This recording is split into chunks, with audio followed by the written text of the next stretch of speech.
Francamente, com Tainan Franco. Muito bem-vindos a mais um programa Francamente, aqui pela Rádio Difusora 810 AM. Sintoniza aí no seu radinho de pilha, no seu computador ou no link jj.com.br ou no Rádios Online. Procura lá, Rádio Difusora Jundiaí, você vai me encontrar lá e vai encontrar meus convidados também, porque afinal de contas hoje tenho a honra de receber 288 aqui, uma lenda do rap jundiaense. E a 20 anos de corre do 288. Uma cara, hein? Referência do rap. Bem-vindos ao programa. O Festa chegou também. Chegou. Festa chegou, gente, ó. Os meninos vão se apresentando aqui. Eu vou pular lá pro lado do Gelé, Festa sentar no meu lugar. Peraí, vai se apresentando aí. O programa é de vocês. Literalmente agora, tchau. Bom, primeiramente, boa tarde. Obrigado Tainá, pela recepção, pelo espaço, por dar espaço também para as bandas locais, né, regionais. Por mais que muita gente ache que o 288 é de Itaquera, Guarulhos, né? Muita gente é Zona Sul, muita gente não sabe nem que o 288 é da cidade de Jundiaí e que a gente já tem 20 anos aí na correria. Agradecer imensamente a sua audiência, que a gente sabe que é grande, a toda a Rádio Difusora, todo mundo aí que está na audiência nesse momento. Meu nome é o Cadinho e tamo aí, tamo juntos. Ótima tarde a todos, eu sou Júnior SJ, DJ e MC, comecei no 288 como DJ, hoje estou com os microfones junto com esses loucos aqui, e é uma satisfação, obrigado pelo espaço, boa tarde a todos, vamos que vamos, certo? Boa tarde a todos e a todas aí que estão na audiência, obrigado pela oportunidade, pelo espaço e 288 tem aí a gente vai poder trocar ideia mais sobre no decorrer da entrevista aí sobre a história, mas a gente está aí 20 anos depois, estamos na luta e estamos aí com muita coisa nova, vários trabalhos novos aí para sair, muita coisa bacana para acontecer no ano, nesse resto de ano que ainda tem aí para ocorrer aí. Então eu acho que é sensacional essa oportunidade aí da gente poder estar falando um pouco. Poucos momentos a gente teve na cidade de Jundiaí para poder falar do que a gente conseguiu fazer nessa caminhada que a gente tem. Então a gente quer tirar o máximo proveito desse momento aqui. Cara, uma honra recebê-los aqui. A gente vê um movimento que antigamente era tudo muito segmentado, muito fechado, então você só pode falar de rap em espaços destinados para rap, público do rap, só pode falar de pop, só pode falar de samba. E hoje não, né? Hoje a gente tem uma abertura maior aí das linguagens, a galera se cruzando, inclusive, em shows, né? Que você vê diversos estilos musicais, enfim. É muito legal, um prazer recebê-lo. 20 anos de correria não é pra qualquer um, né? E no rap ainda, né, galera? Eu já conversei bastante aqui sobre rap, o Nil veio aqui recentemente até. E a gente fala como... Eu tenho pra mim que o movimento rap dos anos 80, os anos 90, ele foi um divisor de águas, não só na música, mas como na sociedade também, né? Eu lembro quando o Racionais estourou com aquele disco, Sobrevivendo no Inferno, como todo mundo teve que olhar para aquilo, né? Não era mais uma coisa, não, isso acontece só na periferia. Todo mundo olhou para aquilo e aí o Brasil foi obrigado a se ver, né? Como o rap é importante na construção da nossa história no Brasil, né? Pelo menos de falar sobre a história do Brasil, né? Sim. O rap, antes de Racionais, tinha o Taíde, né? Inclusive o próprio Racionais, o Brau mesmo, cita sempre que tinha se inspirado no próprio Taíde, com o Corpo Fechado, o disco que tinha antes e tal. Mas o Racionais realmente foi o maior divisor de águas, assim, o Brau, o KLJ, o Ed Rock, o S Blue, eles colocaram para a sociedade uma coisa que estava escondida e que muitos não tinham coragem de falar, e foi falado, ergueu a autoestima do morador da favela, do morador de comunidade, e aí o rap tem, sim, depois de Racionais, houve uma mudança radical. Tiveram que ouvir na marra, porque aí todo mundo... eu falo justamente disso, porque caiu na indústria, né? Isso. E aí, assim, não tinha mais como negar o rap no Brasil, né? Porque, claro, o movimento já existia, tipo, grandes letras, inclusive, né? As letras eram mais era uma coisa, tinha pepeu, era uma coisa mais De entretenimento. de entretenimento. Sim. O Racionais, o Mano Brown, ele veio com o peso da política, da palavra política também na ideia. Então fez com que... E aquilo abalou, né? O Sobreviver no Inferno abalou. Sim. Até hoje é um disco, tanto é que os caras estão fazendo 3 décadas aí. 3 décadas. Cheio, lotado, Critical Hall, quinta, sexta, sábado. Então, sensacional. O rap teve uma outra linguagem. Né? Foi o álbum que disse estamos aqui, né? Exato. Porque aconteciam os problemas e todo mundo sabia que a periferia estava lá, mas Tava fácil não olhar, né? tinha Não, voz. não tá sendo jogado na minha cara, né? Podia Passei fazer de de carro, conta. fechei o vidro, já era, né? podia fazer de conta que não via. Depois do álbum do Racionais não tinha mais como fechar os olhos, entendeu? E já vinha um movimento, né, dentro do hip hop, já vinha esse movimento social, né? Porque, como o Cadinho citou, a origem do hip, que o rap ele é a música do hip hop, né? Sim. E ele surge nos guetos americanos no intuito de trazer essa paz, né? Porque existiam muitos conflitos naquele ambiente e ele surge na intenção de entreter, né? De entreter nos bailes, entreter. E aí o Racionais ele faz um paralelo com o NWA, ICT, Public Enemy, e que são as inspirações deles também à época, e que já via com um discurso mais social, mais racial. E que já tava tocando nas rádios também, né? Que eu lembro que a ST já rolava bastante. Não, é que assim, enfim. no Brasil a gente tem uma questão, a gente teve um evento aqui na cidade que durou 6 anos, que era a Balada Black, na extinta Sanremo. E aí no Brasil tudo muda, né? Porque existe um preconceito, existe um racismo institucional, né? E aí assim, o que é black? Né? Que aí é Ja Rule, é 50 Cent, mas o que é isso? É rap, né? Se a gente for Coloca ouvir, tudo no música mesmo negra, lugar, né? Fora o Hip Hop pela Paz, que a gente fez o Hip Hop pela Paz no ginásio nacional, acho que quantos anos? 6 anos. Uns 6 anos direto, Racionais vinha todo ano. A gente fez Racionais 20 anos. 20 anos aí, Jundiaí. Quando o Sabotage ele veio a falecer, ele era uma das atrações surpresas no nosso show do Racionais.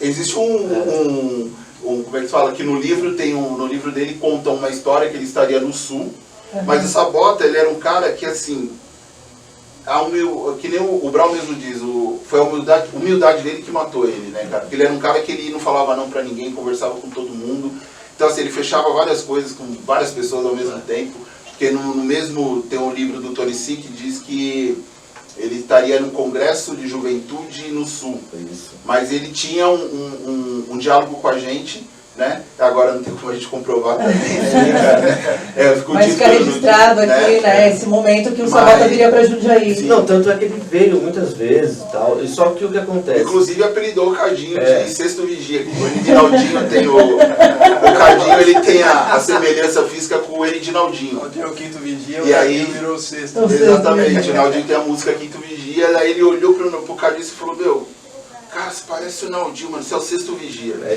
E ficou isso daí. E a gente sofria muito com isso na época, com o Hip Hop pela Paz. Muito. A gente fazia... Há 6 anos de processo. Foram 6 anos de processo pelo... Por todos os motivos. Tudo que você pode imaginar, o Eva e tudo mais, porque eles não aceitavam, na época, os meninos de calça larga. e A tal, periferia num bairro tradicional da cidade de Sim, Jundiaí. sim. Isso acontece até hoje, né? De forma mais velada, de forma mais política, mas... Se bem que eu estou ficando meio preocupado em... Não, acho que estava, né? Agora, ultimamente, a coisa deu uma florada. Uma florada mais ainda. Parece que esse lance do preconceito racial de todos os tipos está aumentando. Ontem mesmo eu estava vendo na Bulgária os jogadores lá, o que aconteceu, não sei se você ficou sabendo, os jogadores jogando, os meninos, os hooligans, a Inglaterra contra a Bulgária, os hooligans fazendo o sinal da suástica, xingando, teve que parar a partida, voltar. Cara, Parece que está regredindo. Eu quero muito falar sobre isso com vocês, porque esse rolê nazi aí virou status agora de novo, né? A galera acha que é bonito agora ser nazi. Tem uma molecada que tá, tipo, achando que não está entendendo o lance da história. Não, não tá. Isso é Inclusive perigoso. negando história, né? Negando história. Vamos ouvir um som de vocês aqui e daqui a pouquinho a gente volta para conversar aqui com 288, várias histórias, vários rolês. Peraí, o Gelé tá aqui, peraí. Tem recadinho aqui? Ó, o Festa já mandou bilhete pro Geleia. Ó, e ó. É essa aí mesmo. Não nasci loirinho, tá vendo, Geleia? Então não, demorou. pode não, ele escolheu aqui, ó. Tá. Eu quero paz, pode ser. Tá na agulha aí? Já. Já? Então vamos de som, daqui a pouquinho a gente volta.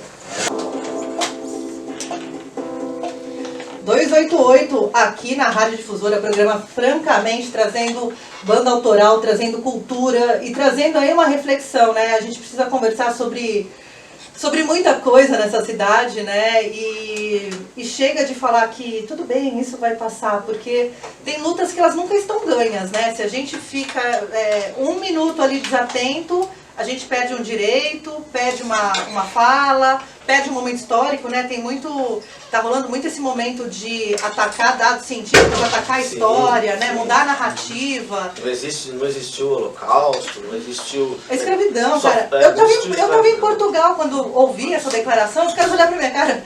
Sério que o cara falou que a gente nem pisou na África pra escravizar as pessoas, né? Tipo... O próprio negro Agora escravizou. o negro escravizou negro.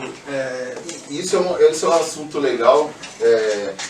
Eu estive presidente do Conselho da Comunidade Negra aqui, né? Sou membro do Conselho da Comunidade Negra do Estado de São Paulo. E assim, o negro ele foi coisificado, né? Sim. Essa é a realidade. O Martin Luther King já fez esse olhar lá nos anos 60, anos 70.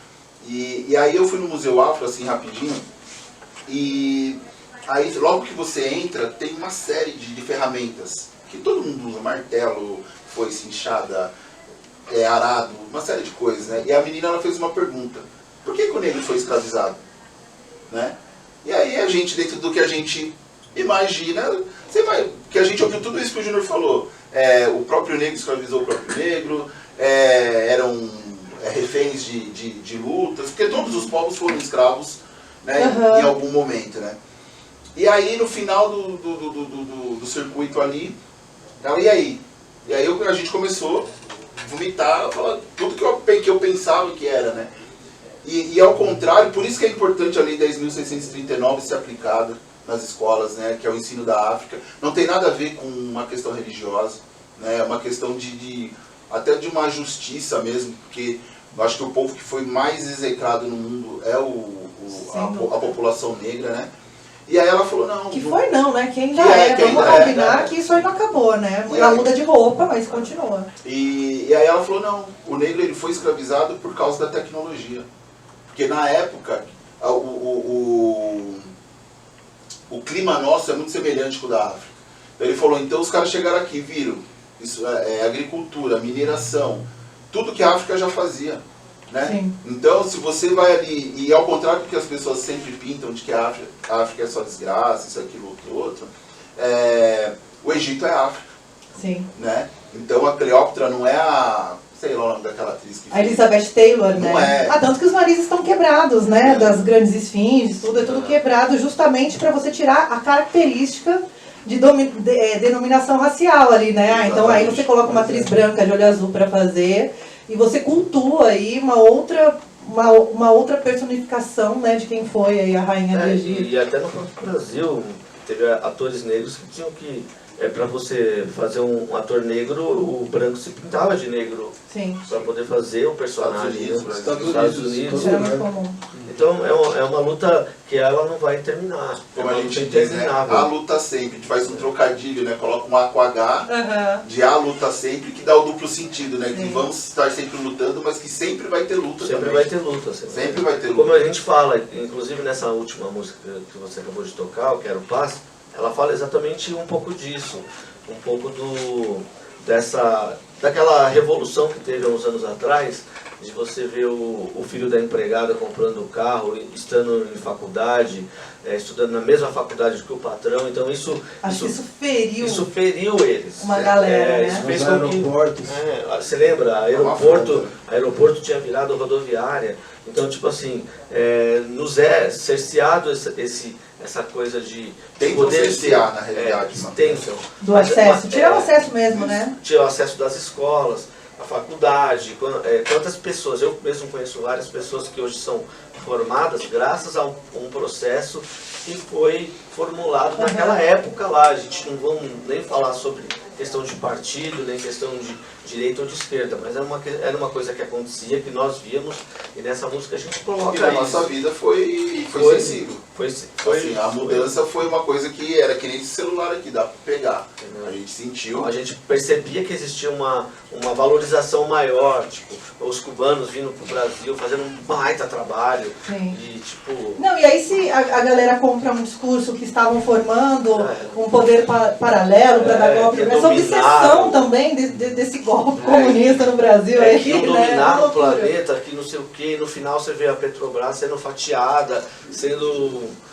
feito aquilo que eles tanto falavam que a esquerda... E hoje a Casa da Moeda também vai ser privatizada. Mano, eles estão privatizando a Casa da Moeda. Assim, sem entrar na questão política, mas esse olhar de Estado mínimo, ele é relativo, né? Porque se eu estou estabilizado, ok, Estado mínimo faz todo sentido, porque eu não preciso do Estado, né? Mas para a gente ter uma equidade dentro da sociedade, o Estado ele tem um papel. E na questão do negro, ele tem um papel que ele avança da questão social, porque foi uma política de Estado embranquecer o Brasil. Sim, porque se a gente partir do princípio que quando a gente era, na época da escravidão, eram 300 escravos para um senhor de engenho, então vamos colocar que por mais filho que ele tivesse, né, com a esposa branca dele, porque ele também tinha vários com as escravas que eram estupradas, que daí vem a miscigenação no Brasil, né? A miscigenação, ela no Brasil, ela não vem de um ato de amor. Não, ela vem do estupro, ela vem do estupro, né? Então você imagina aí que por mais filhos que eles tenham, eles tinham ali uma família de 15 pessoas.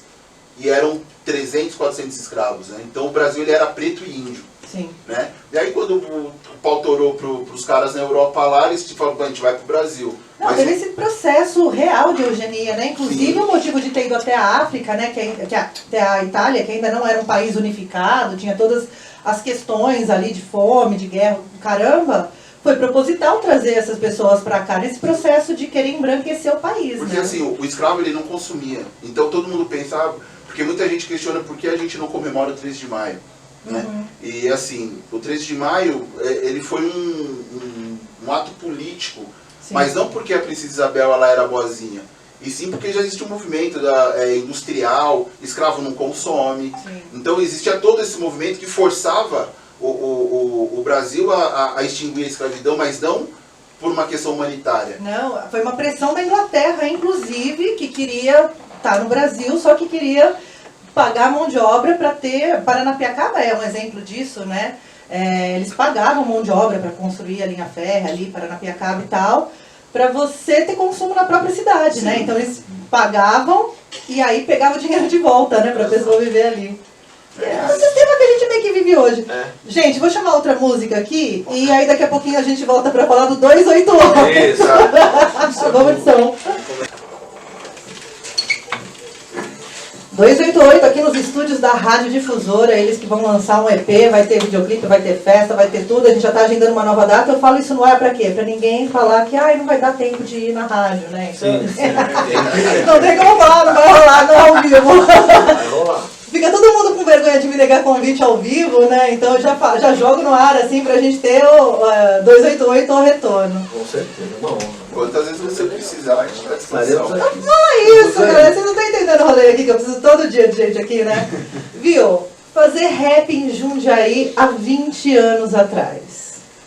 Como? Cara, era uma cena até interessante, assim, porque existia muito, como o rap estava agora em alta, o movimento hip hop estava em alta, tinha muito grupo. Eu mesmo venho de um grupo, nossa, minha história no rap é meio complexa. Assim. É mais um programa. É mais um programa, mas eu venho de um grupo chamado MR, lá de São Paulo, eu sou de São Paulo, vim pra cá em Jundiaí, acho que nos anos 92, eu acho, foi em 93 que eu vim pra cá, mas antes eu tinha um grupo MR, que era Marcelo e Ricardo, olha que legal, lá em Pirituba. Original. Criativo, original. Original. E usando os nomes científicos ainda, É, né? aí, Claro que tipo, vai eu ser. frequentava muito a São Bento, aí eu via aquilo, ouvia muito Band FM, Sweet Love, dentre outras coisas. E aí eu tinha um grupo, aqui em Jundiaí, eu tinha um grupo chamado Voz Ativa, junto com o DJ Puma, e depois montei um grupo com... É o DJ Puma mesmo, É o DJ de Puma. eletrônica, Tá. esse cara que começou como b-boy. Ele era um dos b-boys, um dos mais conhecidos lá, e é de Jundiaí, muita gente também não sabe disso. O Baianinho, O né? Baianinho, na São Bento. E aí a gente montou um grupo, depois montei um grupo chamado Da Rua, junto com o Quarteto Pacífico e tal. E na época o Da Rua acabou, e aí eu tive a ideia junto com o SJ, com o Festa, da gente pegar um pouquinho de cada grupo, porque cada um aqui era um grupo. Nós somos, na verdade, nós éramos em 5, né? Porque assim, o Cadinho ele teve a ideia, o Cadinho ele vem do Quarteto Pacífico, que juntou com o Rebeldes em Ação, formou o Da Rua, né? E o Cadinho ele sempre teve essa parada de ser... ter uma visão de vanguarda, assim, né? Ele sempre tem um olhar um pouco adiante para algumas questões. E a gente sempre andou junto ali, quando surge o SECAP, que todo mundo chamava de favela vertical, favela urbanizada e tal.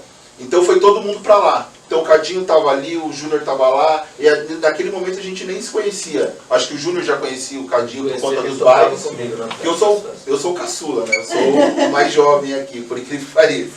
E aí a gente foi pegando existiam vários guetos, vamos dizer assim, né? Existiam posses, vamos colocar dessa forma, que era o nome que a gente... O que chama de coletivo hoje, na nossa época era posse. O hip hop sempre foi... Esse sistema coletivo é a origem do hip hop. Então pra nós não tem tipo uma novidade... vamos fazer um escambo como se fosse uma baita novidade. No hip hop já era assim.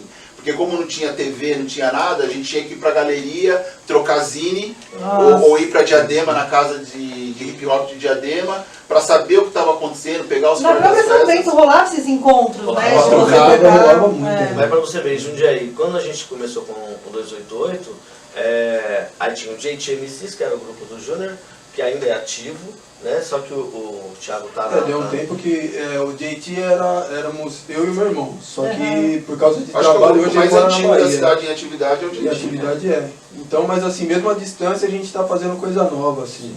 Na verdade, quando começou, nessa época de 94, 95 do SECAP, a gente ensaiava em casa. A gente tinha o grupo eu e meu irmão e a gente tinha equipamento. Então, assim, lá no SECAP, no nosso quarto, acho que ensaiavam pelo menos uns 80% dos grupos de rap que tinha em Jundiaí ensaiavam em casa. Inclusive, mandar um abraço para a dona Dedé, que é a mãe do Júnior. Essa merece... Aguentava tudo. Quando a gente... O Dedé, eu vou falar aqui em rede nacional, mundial, né? A gente vai fazer um busto pra você em vida, porque a Dedé... O que ela aguentava, mas... Eu virava uma balada, sábado à tarde era uma balada. Temos aí a mãe do hip hop, Jundiaí. Tem uma mãe do rap hoje, do hip hop, que chama-se Dedé. Porque assim, nos aguentou. o quarto, vocês conhecem os apartamentos do SECAP? Conheço. Bem pequenos. No quarto do Júnior tinha um guarda-roupa, uma beliche e mais uma mesinha onde ele deixava os tocadiscos. Então o espaço era muito reduzido. Então a gente tinha pra arquibancada, né?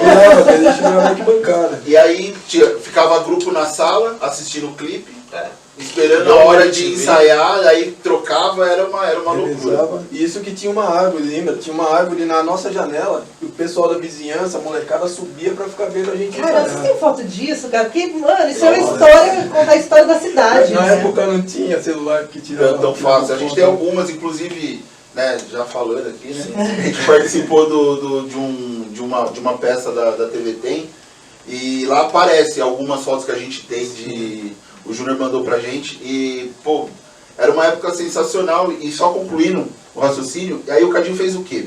Juntando com o que ele estava dizendo. Juntou Da Rua MCs, que foi o primeiro grupo de rap de Jundiaí a gravar um CD, produção própria, independente, saiu na MTV, participou no IO, MTV, com o KLJ, o JTMCs. Eu tinha um grupo que era chamado Negros Radicais, mas aí a gente viu que a gente não tinha muito nada de radical.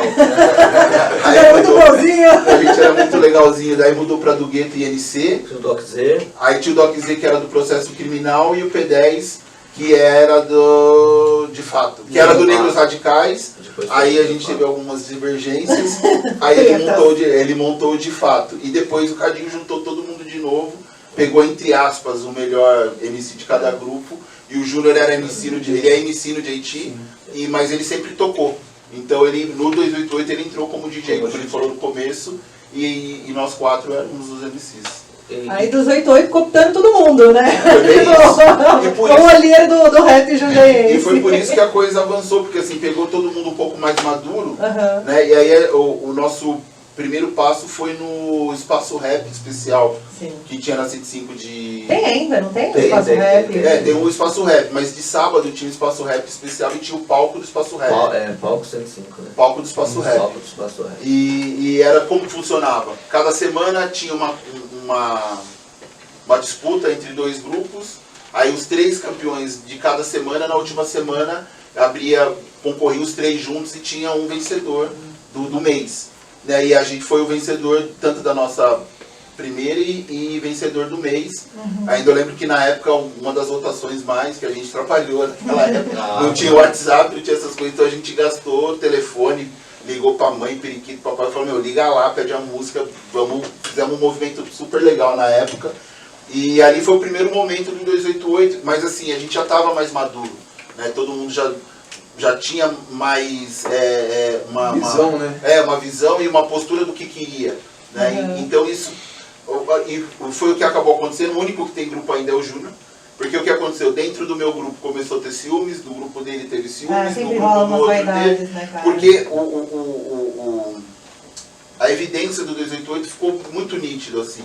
E aí a galera começou, eu saí do meu grupo, o Cardinho saiu do dele, o Doc... Aí o Doc teve um problema que o Tyson faleceu, acidente de carro, que era o parceiro dele, né? E aí o Doc ficou só com o 288 também. O P10 saiu de fato, que teve o mesmo problema. O único que continuou. O P10 deu esse tempo, deu uma saída, agora ele está de volta com a gente. A gente está quase na formação original. Estamos tentando resgatar o Alô Doc.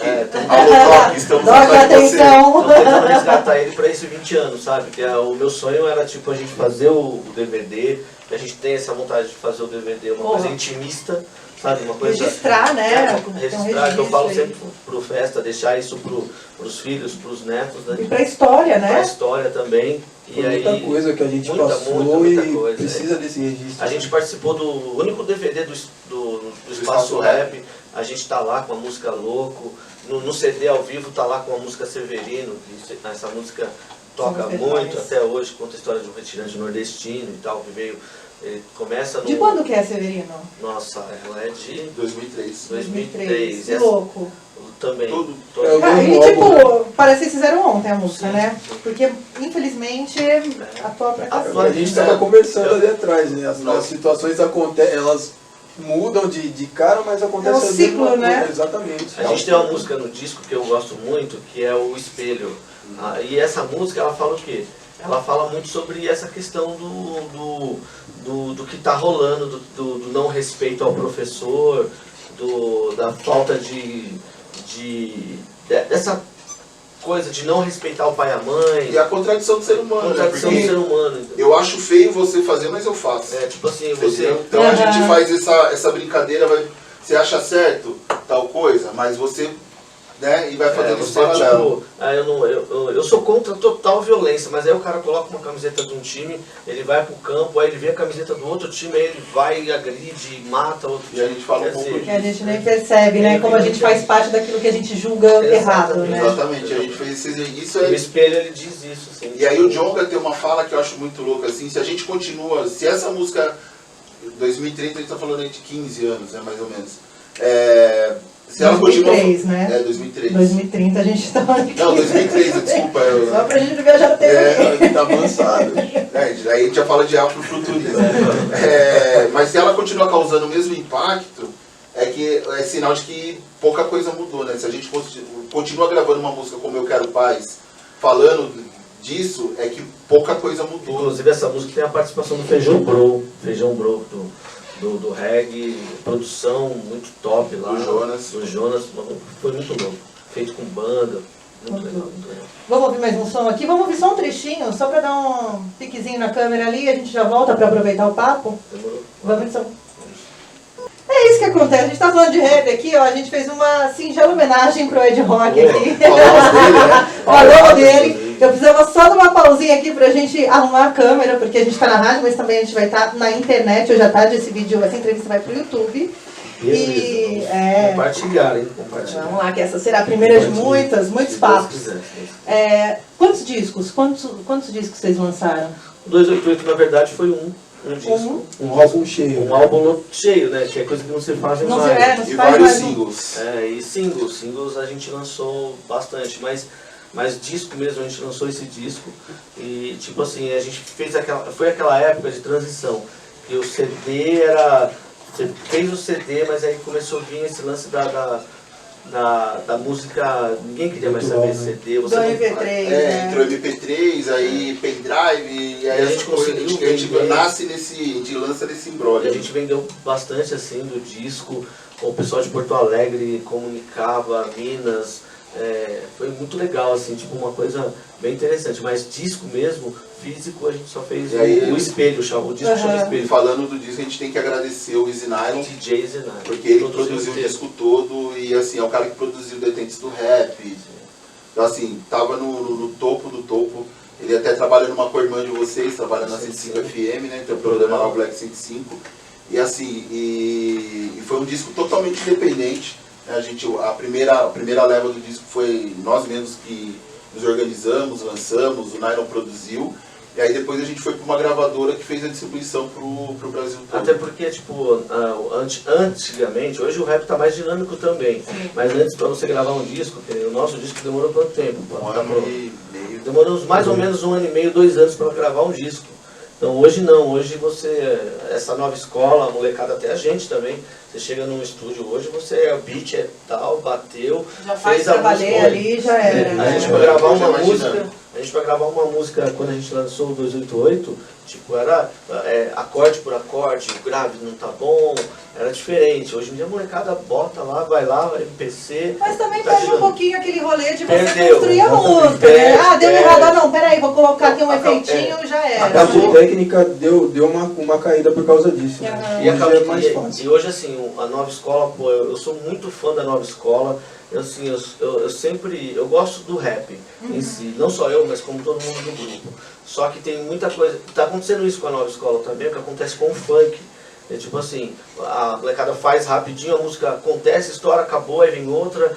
Tipo assim, ela tá ficando muito descartável, entendeu? Então, os que estão fazendo ainda com aquele tempo, com aquela qualidade, estão se mantendo. Assim. Não, então, e pensando no que significa aquilo, né? O porquê tá fazendo aquilo? Tô fazendo aquilo para atender uma demanda do Spotify que tá mandando rap para todo mundo, ou tô fazendo isso porque eu tenho um negócio aqui para falar para vocês? É uma obra de arte. Eu vejo o disco, eu vejo o CD como a gente sempre fala, um filho.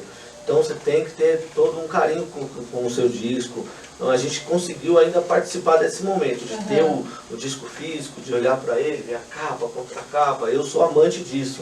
Eu sou fã de Ed Mota. Eu não consigo ouvir Ed Mota e não comprar um disco do cara. Entendeu? Então, tipo, eu sou dessa época. Tem o Nil mesmo, o menino daqui saiu, lançou o disco. Também foi um projeto demorado, você vê a qualidade e tal. Então, é diferente de muita coisa que está saindo. Mas, assim, sou a favor total disso também. Não, eu acho que assim, são dois... São dois momentos É, ali, porque né? a O gente- disco ainda é um cartão de visita. Não, é uma coisa que vai te ficar, né? Não, Você- eu sempre falo, o encarte é importante porque ele conta uma outra história do disco, né? A gente tá tudo com um projeto aí, audiovisual, uma coisa voltada já pra desenho, Não não é sei só o que ele quê. está conquistando o espaço que ele está conquistando. Cara, eu acho Porque que hoje qualidade. está muito mais fácil. Ele- Hoje você pode vai na internet, baixa um beat, escreve uma letra, põe a voz em cima e solta nas redes Pega um sociais. santo aí já, Pronto, que você exato. vai- Na nossa época era mais ou menos assim também. A diferença é que a gente não gravava, Não, mas na questão não da gravação, né? É Por assim. exemplo, a show a gente comprava instrumental em São Paulo de vinil E e era uma fazia briga, um- porque você juntava uns 20 grupos. Aí Era você uma ia briga pra cantar cantar todo mundo primeiro. usando a mesma base que comprou na 25, entendeu? 24. Era 24. Era 24, então era mesmo todo mundo cantando em cima da mesma base. Só que hoje, É, assim, muito louco. a qualidade, ela tá se perdendo, mas eu acho assim, ela... Não é que ela tá se perdendo, tem muita coisa boa. É outro É outro momento, mas é muito bom. Porque assim, as Tem que ter outras... bastante. O que a gente precisava naquele momento, a gente precisava de autoestima, a gente precisava falar, a gente precisava de voz.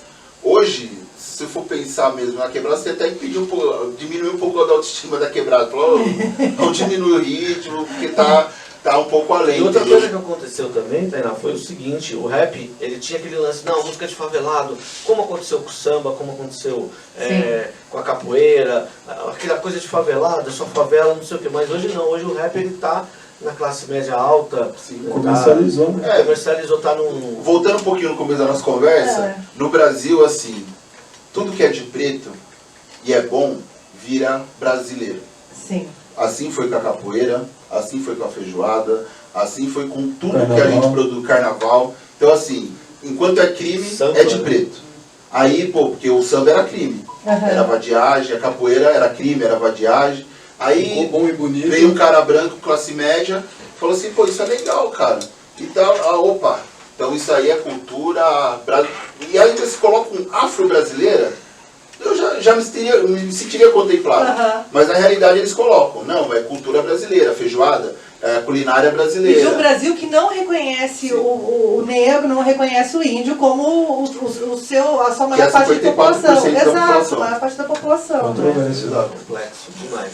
Mas o rap tem essa nova escola interessantíssima, eu gosto muito. Estão voando, a gente asfaltou essa estrada para eles poderem colocar as naves deles e... Isso é fato. Não só os nacionais, mas pô, você vê Travis Scott, aí você vê uma coisa fora do comum, né?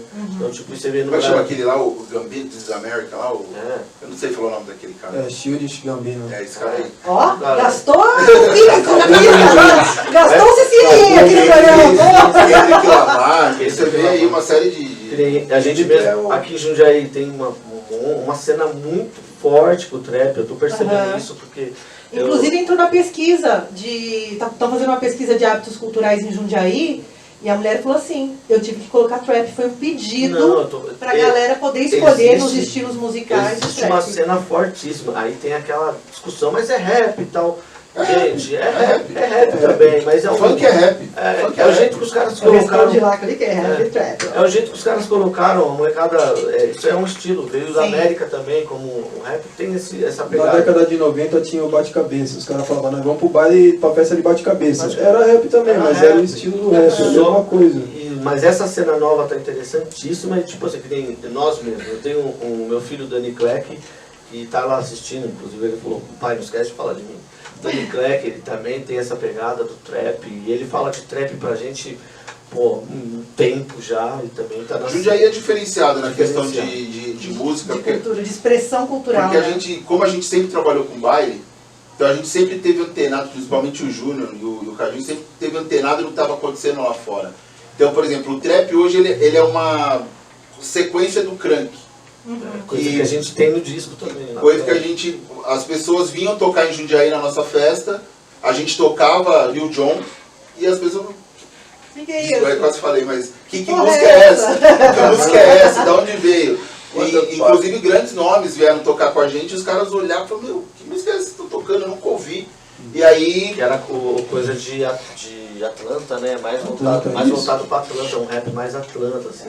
Do Crunk, do Lil Jon. Sempre foi, lá sempre foi East Coast, West Coast, né? Era o underground de Nova York e o gangsta rap em Los Angeles. Sempre foi assim lá em cima. Aí quando veio os caras do Sul, com esse estilo do crunk mais pesado, roubaram a cena. Então, e no nosso disco, no Espelho, a gente teve a honra de participações maravilhosas, assim como Rapping Hood, como o próprio JTMCs, como o Master T. O próprio Nylon cantou também. O Easy Nylon cantou. O Douglas do Realidade Cruel participa com a gente da música Louco. E o The House. O disco foi... E é um disco assim, eu ouço ele hoje e eu falo... Cara, eu sempre peso da rapaziada, gente, Ebele, eu sempre peso, gente, vamos repaginar essas músicas, vamos lançar de novo esse disco. Louco assim, você ouve quem sabe aí fazer 20 anos aí, um remake aí, né? A gente vive falando isso, não, Cadinho, não, passou. Porque do mesmo jeito, as coisas são momentos, né? Então assim, do mesmo jeito que a gente olha e fala, meu, como foi bom essa produção, as ideias, né? A gente também tem essa visão de olhar a cena atual, o estilo que está rolando hoje. E não ficar olhando lá atrás toda hora, né? Olhar pra frente. Às vezes não é legal você puxar o que já foi feito, que tá com uma história legal e tentar refazer. Novo EP sai então em novembro, é isso? Se Deus quiser. Contatinhos de vocês. Contatos. Você sabe o seu Contatinho. telefone? Fala contatinho, a sei. galera de Contatinho aí. contato para shows, para entrevistas, enfim. Eu não sei o meu telefone. Não, você dá precisa redes passar sociais, o seu depois eu deixo o telefone aqui nos links. Ó, rede social, a gente tá lá no Instagram como 288OFC, OFC. no Facebook também, né? Isso. E a De gente. cada um também. E tem o de cada um, Cadinho 288. Meu é Eduardo Festa Ramalho. JR, SJ 288. Eu vou deixar tudo linkado aqui, os Instagrams de vocês. O Instagram, @Cadinho288 também. E quando volta agora, já pegando o calendário aqui, Aí Caixa patrocina nós. Aí é você que manda, você que falou, a gente tá vindo. Então, beleza. Você pediu, a gente atende. Então a gente marca aqui para continuar esse papo. Combinado? Já agradeço vocês pra cacete. Obrigado pela vinda. Gratidão. Vamos continuar essa conversa aqui, com certeza, e divulgar o EP novo aqui. Sim, A gente já estaremos com algumas datas certas para passar aí. Ó. Na próxima conversa. Muito bem, gente. Olha só, vou ficando por aqui. Pesquisem 288 nas redes. Vai estar todos os links aí para vocês conhecerem o som dos caras neste vídeo. E é isso. Amanhã é quinta. Então amanhã eu tô de volta. Combinado? Beijo. Tchau.